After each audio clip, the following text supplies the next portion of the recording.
আজকের গল্প অদ্ভুতুরে সেই পেজ, লেখক শশাঙ্কনাথ। গল্পটি নেওয়া হয়েছে অক্ষর পেজ থেকে। মোবাইলটা হাতে নিয়ে ডেটা কানেকশন অন করলো সৌম্য। কিছু মুহূর্তের মধ্যেই টুংটুং করে বেশ কিছু মেসেজ আর নোটিফিকেশন ঢুকলো ফোনে।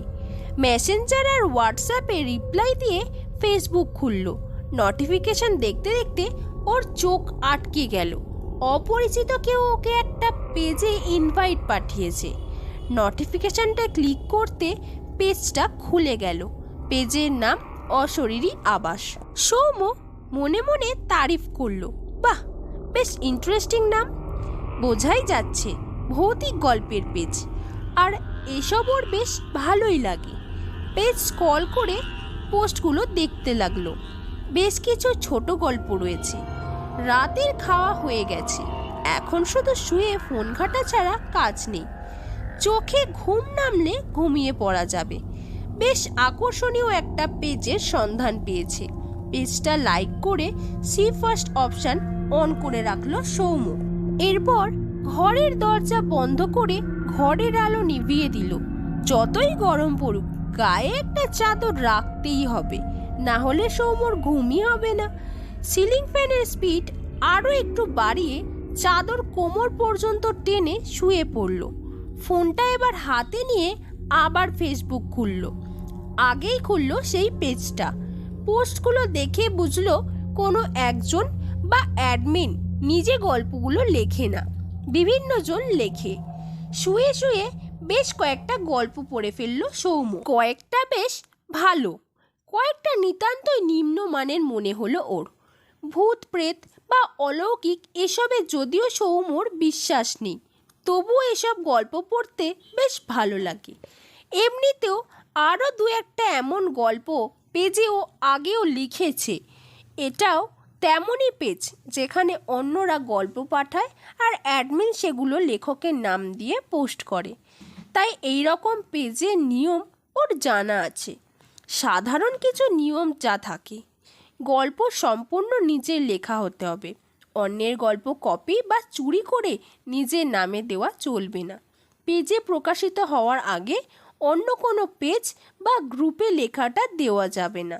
পেজের অন্যান্য লেখক অথবা লেখিকা এবং পাঠক অথবা পাঠিকারা একে অপরের প্রতি সম্মান রেখে আলোচনা বা বক্তব্য রাখবে। এসব সৌম্যর ভালোভাবেই জানা আছে। তবে কিছু পেজের নিয়ম থাকে। অ্যাডমিন বা পেজের জন্য একটা মেল আইডি থাকে, সেখানে লেখা পাঠাতে বলা হয়। আবার কিছু পেজের নিয়ম, পেজের মেসেজ বক্সে লেখা পাঠাতে হয়। যেসব পেজে মেল আইডিতে লেখা পাঠাতে হয়, সেখানে পেজের ডেসক্রিপশানে আইডি দেওয়া থাকে। এই পেজে মেল আইডি কিছু দেওয়া নেই, তাই সৌম্য পেজটার মেসেজ বক্সে মেসেজ করলো, আমি এই পেজে একদম নতুন পাঠক, বেশ কিছু লেখা পড়েছি, আমি নিজেও লিখি একটু আধটু, তো লেখা পাঠাতে হলে কি মেসেজ বক্সেই পাঠাবো, নাকি আপনাদের কোনো মেল আইডি আছে? এই ধরনের পেজের সাধারণ কিছু নিয়ম আমার জানা আছে। দ্রুত উত্তর দিলে ভালো হয়। মেসেজ পাঠিয়ে আবার ফেসবুকে নিউজ ফিড স্ক্রল করতে থাকলো সৌম্য। কিছুক্ষণ পরেই মেসেঞ্জারে পপ আপ ভেসে উঠল স্ক্রিনে। খুলে দেখলো সেই পেজ থেকে রিপ্লাই এসেছে, মেসেজ করার জন্য ধন্যবাদ, লেখা মেসেজ বক্সেই পাঠাতে পারেন। তবে এই পেজের একটু আলাদা নিয়ম আছে। শুধুমাত্র অলৌকিক লেখা এখানে গৃহীত হয়, কিন্তু লেখা কাল্পনিক নয়, নিজের বাস্তব অভিজ্ঞতা সমৃদ্ধ হতে হবে। অতএব আপনার নিজের কোনো অলৌকিক বা ভৌতিক অভিজ্ঞতা থাকলে তবেই লেখা দেবেন। আর কাহিনীর প্রধান ব্যক্তি বা ভিকটিম নিজেকে রাখতে হবে। কাল্পনিক লেখা পাঠালে আপনার ক্ষতি হবে। আপনি যদি মিথ্যে বানিয়ে লেখা পাঠান, তবে আপনি এই অশরীরী আবাসের স্থায়ী সদস্য হয়ে যাবেন। সৌম্য মেসেজ পড়ে একটু অবাক হলো। এ আবার কেমন নিয়ম? লেখা পাঠানো নিয়ে কথা, সেখানে অলৌকিক লেখা দিতে হলে বাস্তব অভিজ্ঞতা থেকে লিখতে হবে, আজব তো। নিজের মনেই হেসে ফেলে সৌম্য। একটু ভাবে, জীবনে কি আদেও এমন অভিজ্ঞতা কখনো হয়েছে? তারপর আবার হাসে। যেসবের কোনো অস্তিত্ব নেই, তার আবার অভিজ্ঞতা। লেখা দিলেই তো হলো। অ্যাডমিন থোড়ি না জানতে পারবে লেখাটা কাল্পনিক না বাস্তব। বাকি যা লিখেছে ওসব গাঁজাখুরি কথা, কোনো মানেই নেই। একটু ভেবে নিল কীরকম লিখবে, তারপর লিখতে শুরু করলো। অনেক ভেবে বেশ দারুণ একটা অলৌকিক কাহিনী লিখে ফেলল, নিজেকে কাহিনীর প্রধান ব্যক্তি হিসেবে রেখে। একবার ভালো করে পুরোটা পড়ে নিয়ে তারপর পেজের মেসেজ বক্সে পাঠিয়ে দিল। তারপর চাদরটা গায়ে টেনে নিয়ে ঘুমিয়ে পড়ল সৌম। পরদিন নানা কাজের ব্যস্ততায় পেজ আর ওর লেখাটার কথা বেমালুম ভুলেই গেল সৌম। সন্ধেবেলা একবার মেসেজ চেক করার সময় দেখলো সেই পেজ থেকে আবার মেসেজ এসেছে। খুলে দেখলো লেখা আছে, আশা করি কাহিনীটি সম্পূর্ণ আপনার বাস্তব অভিজ্ঞতা সমৃদ্ধ। কাহিনীর সত্য মিথ্যা যাচাই করা হয় না, তবে কাহিনী কাল্পনিক হলে তার ফলাফল আপনি নিজেই পেয়ে যাবেন। আপনার কাহিনীটি রাত 12টার পরে পেজে দেওয়া হবে। সৌম্য মেসেজ দেখে শুধুমাত্র ধন্যবাদ লিখে রিপ্লাই দিল। অ্যাডমিনের মনে হয় মাথায় গোলমাল আছে, গল্পের সত্যি মিথ্যে যাচাই কেউ করতে আসে না, আর এদিকে বলছে কাল্পনিক হলে তার ফল আমি নিজেই পাবো। আজব লোক, দেখাই যাক কি হয়। যথারীতি রাত্রে খেয়ে দিয়ে শুয়ে পড়ার পর ফোন ঘাঁটতে লাগলো সৌম্য। 12টা এখনো বাজেনি। ফেসবুকে বোরিং লাগছে। ফেসবুক বন্ধ করে হোয়াটসঅ্যাপ খুলল সৌম্য। কয়েকটা গ্রুপে ও আছে, সবকটাই মিউট করে রাখে, না হলে সারাদিনে মেসেজ আসতেই থাকে। এই মধ্যে ওর বন্ধুদের একটা গ্রুপ আছে, আজ দেখলো সেটাতে অনেক মেসেজ রয়েছে। গ্রুপ খুলেই বুঝলো এখন আড্ডা চলছে গ্রুপে। নানা ব্যস্ততায় বেশ কয়েকদিন সেভাবে কারোর সাথে কথা হয়নি। সৌম্য যোগ দিল ওদের গ্রুপের আড্ডায়। কথায় কথায় পেজটার কথা আর পেজের অ্যাডমিনের মেসেজের কথাও বলল সৌম্য। রীতিমতো স্ক্রিনশট নিয়েও দেখালো ওদের হোয়াটসঅ্যাপ গ্রুপে। ব্যাপারটা নিয়ে বেশ মজার একটা আসর জমে উঠল। সবাই বলল লেখা পোস্ট হলে লিঙ্কটা পাঠিয়ে দিতে গ্রুপে। রাত ঠিক 12টায় আবার সেই পেজ থেকে মেসেজ ঢুকলো। মেসেঞ্জার খুলে দেখলো লেখা আছে, আপনার কাহিনীটি পেজে দেওয়া হয়েছে। কাহিনীটি সম্পূর্ণ কাল্পনিক। ফলাফলের জন্য প্রস্তুত থাকুন। আপনি অশরীরী আবাসের স্থায়ী সদস্য হতে চলেছেন কিছুক্ষণের মধ্যেই। সৌম্য সঙ্গে সঙ্গে মেসেজের স্ক্রিনশট নিয়ে ওদের গ্রুপে পাঠিয়ে দিল। আবার কিছুক্ষণ হাসাহাসি চলল সেটা নিয়ে। সৌম্য পেজে গিয়ে ওর পাঠানো গল্পটা দেখল। পোস্টটার লিঙ্ক কপি করে পাঠিয়ে দিল ওদের হোয়াটসঅ্যাপ গ্রুপে। বেশ আড্ডা চলছিল গ্রুপে। সৌম্য মেসেজ টাইপ করতে করতে হঠাৎ ফোন নিজে থেকেই বন্ধ হয়ে গেল। অবাক হয়ে গেল সৌম্য, এমন তো হয়নি কখনো। চার্জ শেষ নাকি?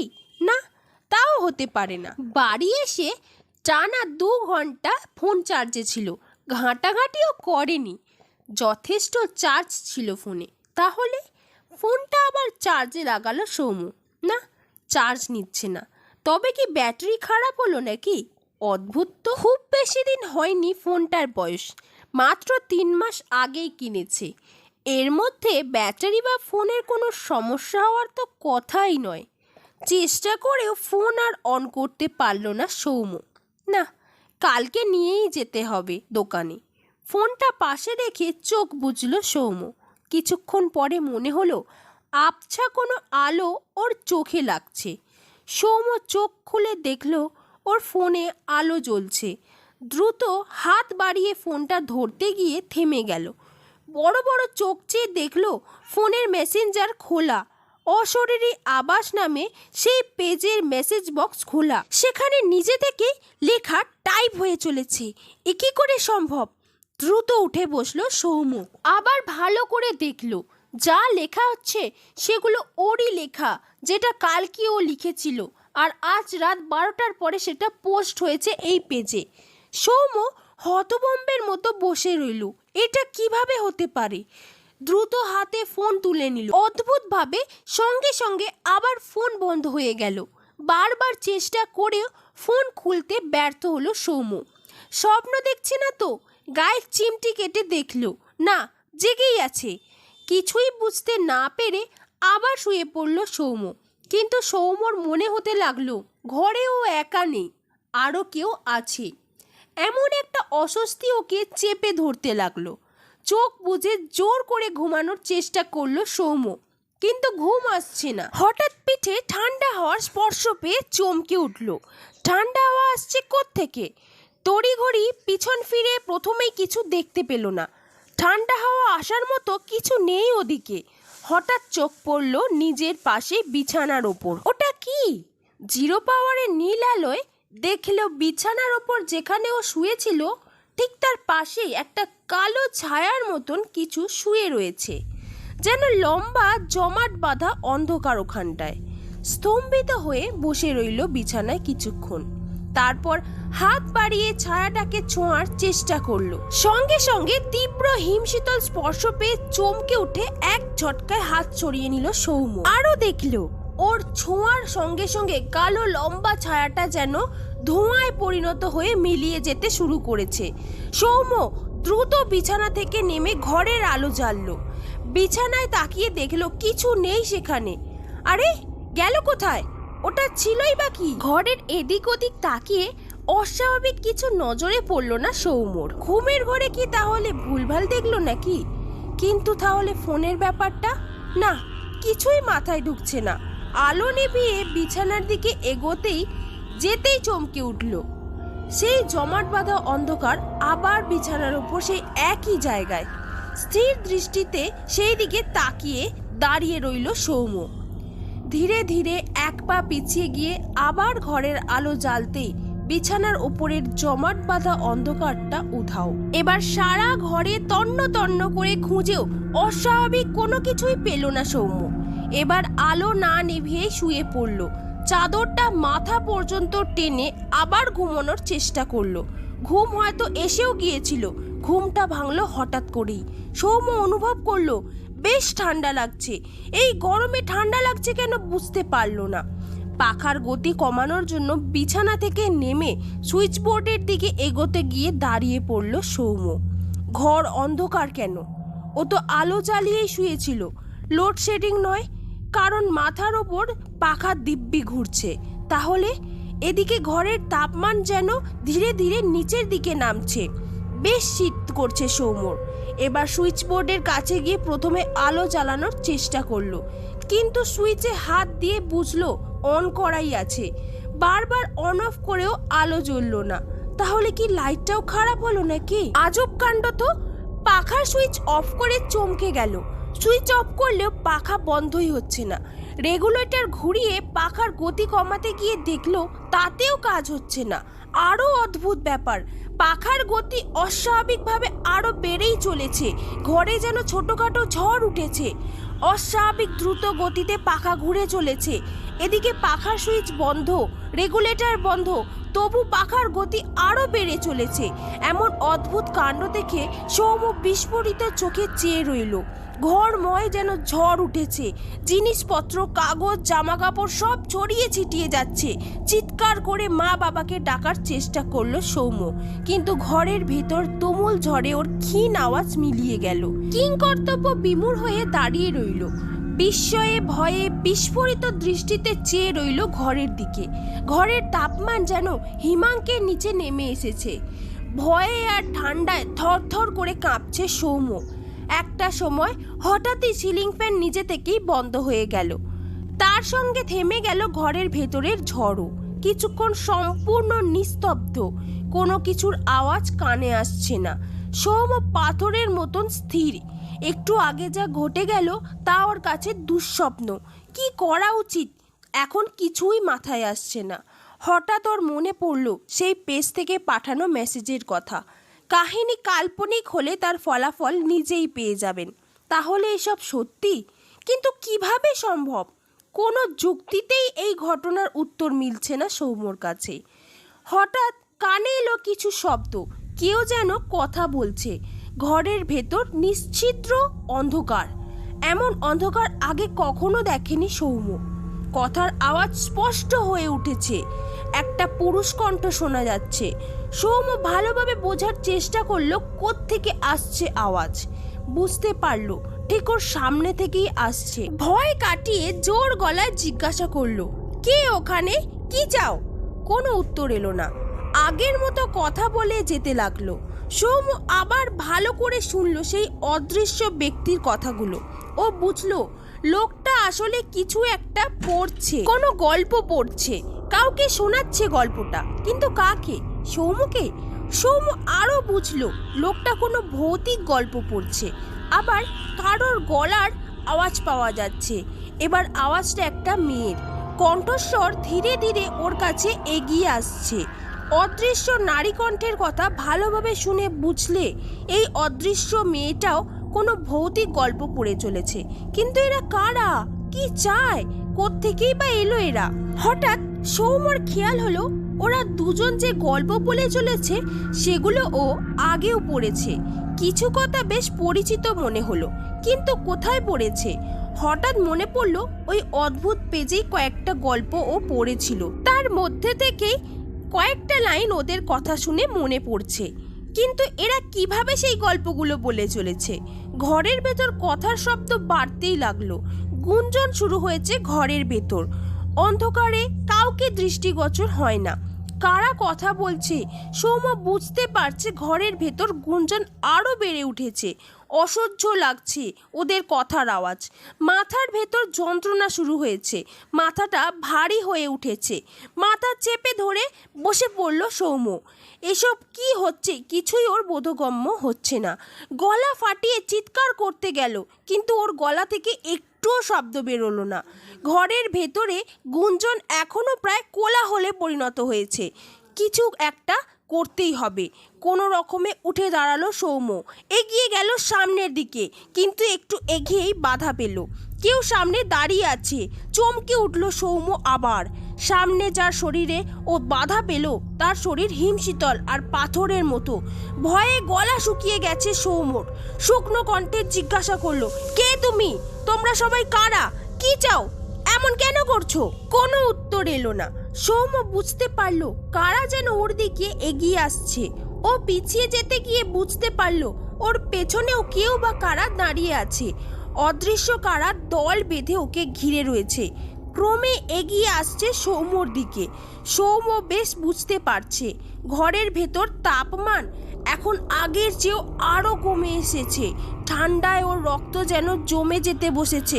হাত পা স্নায়ু অসাড় হয়ে আসছে। চেষ্টা করেও নড়তে পারছে না সৌম। তীব্র শীতে ওর শ্বাস বন্ধ হয়ে আসছে যেন। প্রাণপণে শ্বাস নেওয়ার চেষ্টা করলো সৌম। পা দুটো ওর শরীরের ভার বইতে পারছে না, কিন্তু এই পরিস্থিতি থেকে ওকে বেরোতেই হবে। শরীরের সর্বশক্তি দিয়ে অন্ধকারে সেই অদৃশ্য হিমশীতল শরীর ঠেলে এগিয়ে গেল সৌম। বেশি দূর যেতে পারল না।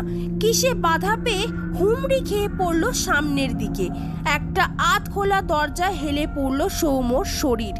সঙ্গে সঙ্গে দরজাটা খুলে গেল আর মেঝেতে আছড়ে পড়ল সৌম। যন্ত্রণায় চিৎকার করে উঠল, কিন্তু শুকনো গলা থেকে ফ্যাস ফ্যাসে আওয়াজ বেরোলো শুধু। তারপরেই সৌম বুঝতে পারলো যেখানেও পড়ে আছে সেখানকার মেঝে ভেজা। মেঝেতে ভালোভাবে হাত দিয়ে বুঝলো ওটা ঘরের লাগোয়া বাথরুম। দরজাটা আজ শুতে যাবার আগেও ভালোভাবে লাগায়নি। দ্রুত উঠে দাঁড়ালো সৌম। তাড়াতাড়ি ভেতরে ঢুকে বাথরুমের দরজা লাগিয়ে দিল ভেতর থেকে। আজকে এই বাকি রাতটা এখানেই কাটাতে হবে। ভোর না হওয়া পর্যন্ত বেরোবে না কিছুতেই। ক্লান্তিতে বাথরুমের ভেতর এক কোণে শরীর এলিয়ে দিল সৌম। চোখ বুজে এলো ওর। কতক্ষণ বাথরুমে রয়েছে সৌম নিজেও জানে না। কখন ভোর হয়েছে টেরও পায়নি। চোখ যখন খুলল তখন বাথরুমের ছোট জানলার ফাঁক দিয়ে হালকা আলো আসছে। উঠতে গিয়ে বুঝতে পারলো শরীরটা বেশ হালকা লাগছে যেন। মাথার ভেতরে যন্ত্রণাটা নেই। বেশ যেন ফুরফুরে লাগছে ওর নিজের। দরজা খুলে বেরিয়ে এসে দেখলো ঘরের ভেতর বেশ কিছু লোকজন রয়েছে। কান্নার শব্দ আসছে। আরে ওই তো দীপায়ন, প্রভাত, নন্দিনী, প্রজালা ওরা রয়েছে। কিন্তু ওরা এখানে কি করছে এত সকালে? মাকে দেখে থমকে গেল সৌম। মা এমন করছে কেন? ওভাবে কাঁদছে কেন? আর বাবা? বাবাও কাঁদছে, কিন্তু পাথরের মতন স্থির হওয়ার মতো আছে বাবা। নিঃশব্দে কাঁদছে। কি হয়েছে কিছুই বুঝে উঠল না সৌম। কাল থেকে যা হচ্ছে আর তার ওপর এখন যা দেখছি তাতে ওর মাথা গুলিয়ে গেল। ওদের দিকে এগিয়ে গিয়ে বিছানায় নজর পড়তেই থমকে গেল সৌম্য। বিছানার ওপর ওরই নিজের শরীর, প্রাণহীন, সম্পূর্ণ ফ্যাকাশে হয়ে গেছে শরীর।